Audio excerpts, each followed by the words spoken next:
ठंडा तक के नहीं गए, लेकिन वो कहे यहाँ के गांव में किसको उपहार दिया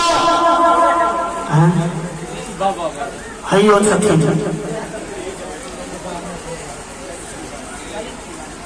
और श्रीमान ललित तिवारी जी इनका तरफ से 101 जगह के स्नेह बहुत बहुत धन्यवाद। और राजा बाबू के पिताजी के दिल पर लग रहे चोट पर निकल रहे 100 के नोट,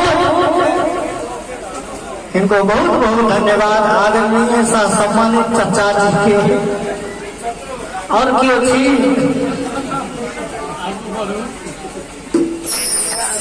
नाम नामांकन करवे आगू बढ़ो कैसे यहाँ के गांव में किसका उपहार दिया, यहाँ के गांव में किसका उपहार दिया। यो नहीं चाहिए धन और दौलत, नहीं चाहिए चांदी सोना है, हर एक गीत में ताली के बौछार दिया, ताली के बौछार दिया। आग्रह करवाई ठाकुर जी का अपने और राखी